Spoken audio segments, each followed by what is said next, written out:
bin Tariq confers a Oman Order second class on His Excellency the Honorary Consul of the Sultanate to the Philippines.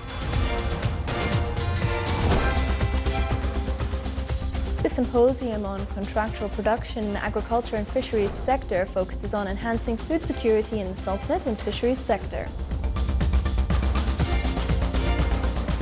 And the Ministry of Agriculture, Fishery and Water Resources endeavour towards achieving food self-sufficiency in the Sultanate.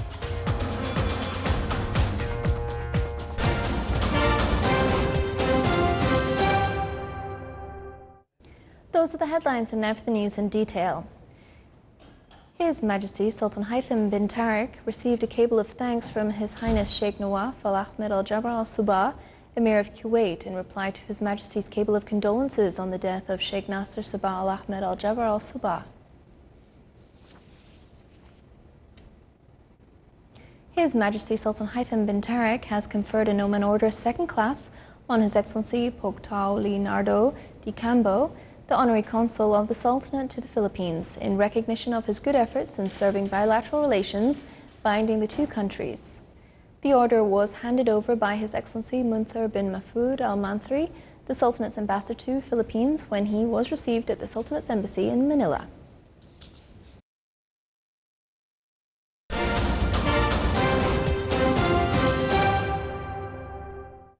Oman Chamber of Commerce and Industry organized a symposium entitled Contractual Production in the Agriculture and Fisheries Sector. More details in the following report. With the aim of enhancing food security in the Sultanate and increasing the contribution of agricultural and fishery products to the national economy, the Oman Chamber of Commerce and Industry organized a specialized seminar under the name Contractual Production in the Agricultural and Fisheries Sectors. This conference is very important to emphasize on the necessity of the private sector, especially this agriculture and fishery sector. They need to be cooperated together, and this conference is really going to help them to unite together and to find a market together. Because of if they get together and they united and they make themselves as a unity, and I'm sure that they will be able to compete in the market, and they can compensate, and also they can find easy market in the outside Oman.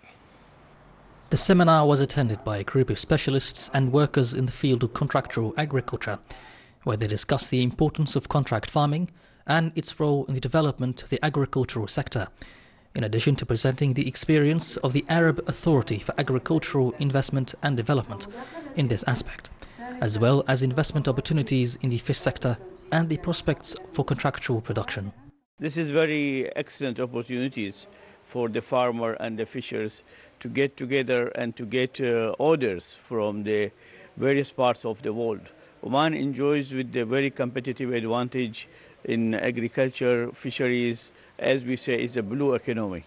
And insurance and banking are the risk mitigation, one of the risk mitigation when the supplier and the importer are comfort that there is a mechanism of ensuring for compensation in the event of any loss or damage occurs. The seminar was also attended by the representative for the Food and Agriculture Organization in the Sultanate, showcasing a paper on contract farming and the many opportunities it provides. Contract farming is a very important tool to manage risks between the farmers or farmers' organizations and a buyer from the private sector, for example. So this tool is a way to guarantee to the buyer a product on a timely basis of high quality and on the quantities that were agreed upon in the agreement, in the contract. This seminar aligns with the launch of the Vision of Oman 2040, which contains many important axes aiming to advance the development process in the Sultanate, to achieve economic recovery, financial balance and diversification of the sources of income. This seminar also coincides with the rapid economic development and great interest in the agriculture and fishery sectors, all for the aim of achieving food security in the Sultanate. Here from the Oman Chamber of Commerce and Industry, the seminar Contract Farming concludes, showing the importance of contract farming and the benefits it provides for both the farmer and the industry. For the Sultan of Oman Television, Ahmed Mahmoud Al-Hanai, Muscat. His Excellency Dr. Ahmed bin Nasser Al-Bakri, Under-Secretary of the Ministry of Agriculture, Fisheries and Water Resources for Agriculture, stressed that the ministry's endeavour towards achieving food self-sufficiency in the Sultanate. He added that a number of projects in the field of animal wealth will be in production next year. He also said that the ministry is currently working on finishing all the procedures related to future agriculture areas in coordination with the Ministry of Housing and Urban Planning so as to make projects with good economical value.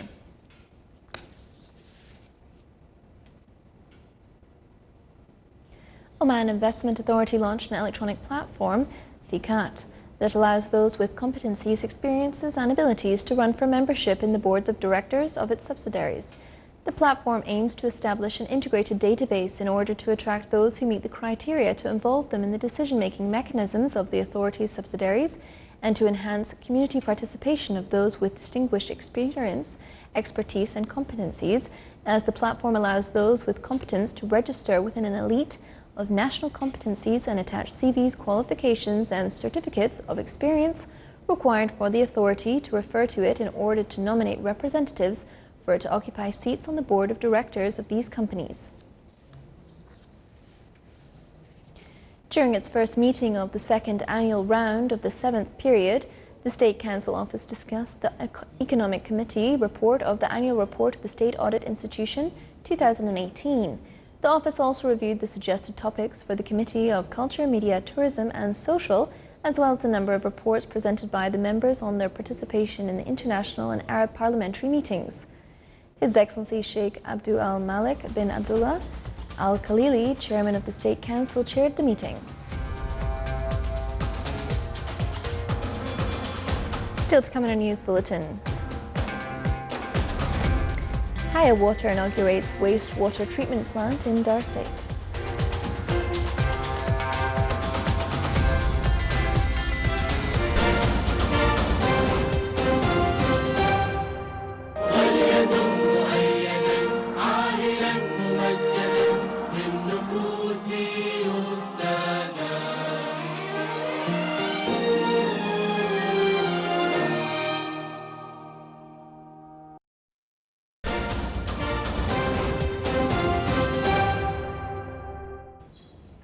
Welcome back to the news from the Sultan of Oman Television. People were still travelling around Germany as the country recorded a grim new one-day record for COVID-19 deaths, with 962 fatalities related to the coronavirus reported today. The country's disease control agency also reported 24,714 newly confirmed cases of COVID-19. The eastern state of Saxony has seen the highest rates of infection, and overloaded hospitals have begun transferring patients to other regions. Saxony has over 414 cases per 100,000 inhabitants, more than twice the national average. In an effort to cut the rising rates of infection, the German government last week shut most stores, tightened the rules on social contacts, and urged people to think twice about travelling to see relatives over Christmas. For those who do travel, authorities recommended self-isolating for a week first and then obtaining a COVID-19 test before getting on trains and planes to visit relatives during the festive period.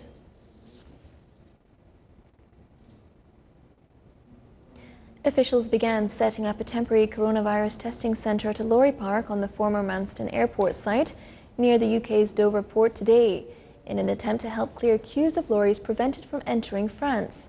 France has banned travel from the UK after news of a new variant of coronavirus spreading in southeast England, but lifted the ban on the conditions that travellers get a negative test result within 72 hours of travel.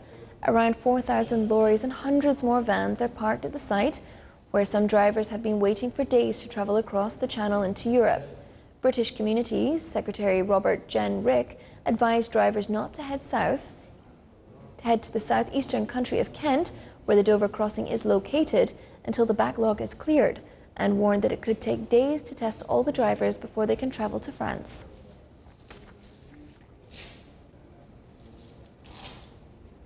A huge fire broke out today at a migrant camp in northwestern Bosnia, which has been the focus of human rights groups due to poor conditions in the camp. Thick black smoke was seen rising from parts of the Lipa camp near the Croatian border, which currently houses some 1,200 migrants. Bosnia has become a bottleneck for thousands of migrants hoping to reach the European Union. Most of them are concentrated in the northwestern region, as other regions in the ethnically divided country refuse to accept them. The EU has warned Bosnia that thousands of migrants face a winter without shelter, and it urged the country's bickering political authorities to set aside their differences and take action. Thousands of people have been sleeping rough in makeshift tents or abandoned houses with no facilities. The EU is concerned that the announcement of the closure of the camp will make things worse, even though living conditions there are deplorable. The camp was only set up as a temporary measure to cope with the impact of the coronavirus over the summer.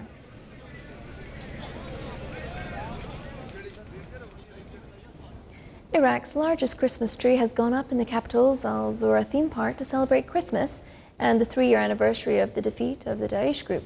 The tree, originally a Christian tradition, was installed to celebrate diversity, as the country's Christian community has steadily dwindled since the 2003 US-led invasion. Christians of Iraq are considered one of the oldest communities in the country. Meanwhile, the Vatican announced that Pope Francis plans to visit Iraq in March next year, a risky trip that has eluded his predecessors. Pope Francis has hoped to visit the city of Ur, the birthplace of Prophet Abraham, father of all three of monotheistic or Abrahamistic religions, Christianity, Islam, and Judaism.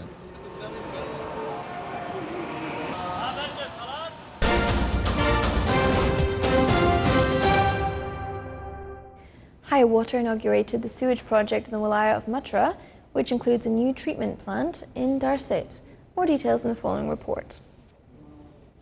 The sanitation project in the state of Matra comes in line with the urban and demographic development plans, as it includes a new sewage treatment plant in the Darset area, as well as sewage and treated water networks in the areas of Hamriya, Rui, Beit al-Falaj, Darset, Ainat, Darset al-Sahel and Matrah, in addition to the city of Muscat. The treatment plant will contribute to limiting environmental pollution resulting from sewage water leaks into the ground, and it will also have a positive role in reducing the emissions of polluting gases to the air, using the latest technologies in this aspect. We are happy to announce the opening of Matrah project, wastewater project, which is including a sewage treatment plant for its capacity almost 37,500 cubic meter, and also 2 networks projects, one in Al-Hamriya and Darset Sahel, and one in Wadi Kabir. The cost of constructing a wastewater treatment plant in the Wilayah of Matrah was about 60 million Omani riyals, with a capacity of 37,500 cubic meters per day, with a capability to expand with an additional 50,000 cubic meters in 2024. This project total cost, it's around 60 million Riyal Omani. The sewage treatment plant which we have here, it's with high technology. It will produce high quality water. The water can be used for agricultural purposes, can be used for industrial, can be used for cooling purposes. So it's with very high technology we are using. The Darset wastewater treatment plant will be linked to the central automatic control system of Al-Ansab plant, which allows monitoring of the performance of the plant and controlling its operations remotely. And the new network in the Grand Valley will be linked to the Darset plant, which has a total number of 2,400 buildings to be connected. This will be assigned to the companies both medium and small in scale, and is expected to be completed in the middle of next year. The length of the sewage networks connected to the station is about 223 kilometers, and treated water networks have been extended in the area with a length of about 21 kilometers. The Public Authority for Water, DM, continues the implementation of the project to enhance water pipelines from the pumping station in the Governorate of Muscat to the Governorate of Dakhliya. A community meeting was held in the Wilayah of Nizwa to shed light on details of the project, which is worth 128 million Omani riyals.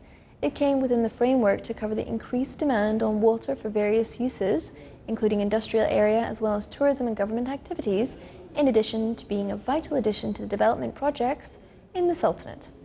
The project implementation started last July, including the designing of the new water pipeline network with a length of 173 kilometers from the main pump station in the Wilaya of Sib, crossing the wilayas of the Governorate of Dakhliya, including a strategic water tank with a capacity of 350,000 cubic meters in the Wilaya of Samail, as well as 5 new pumping stations with varied capacities.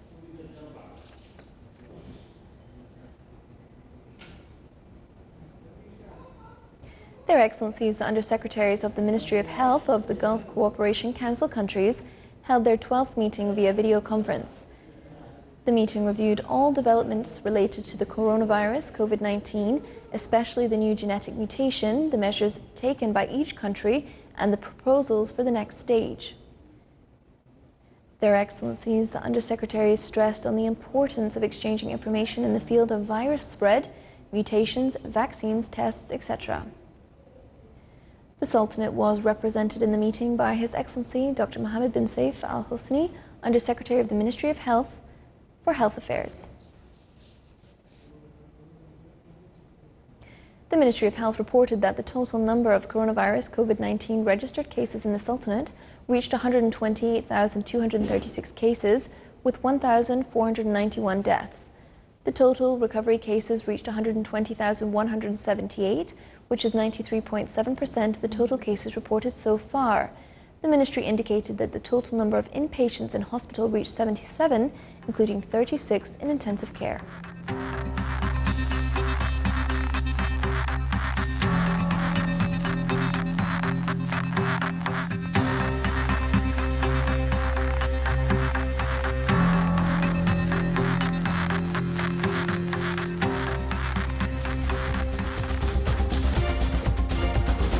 The Sultan of Oman Television. Before we end tonight's bulletin, here are the main points once again. His Majesty Sultan Haitham bin Tareq confers a Oman order second class on His Excellency the Honorary Consul of the Sultanate to the Philippines. The symposium on contractual production in the agriculture and fisheries sector focuses on enhancing food security in the Sultanate and fisheries sector. And the Ministry of Agriculture, Fisheries and Water Resources endeavours towards achieving food self-sufficiency in the Sultanate. With that, we come to the end of tonight's news bulletin. From all of us here at the newsroom and the studio, it's good night.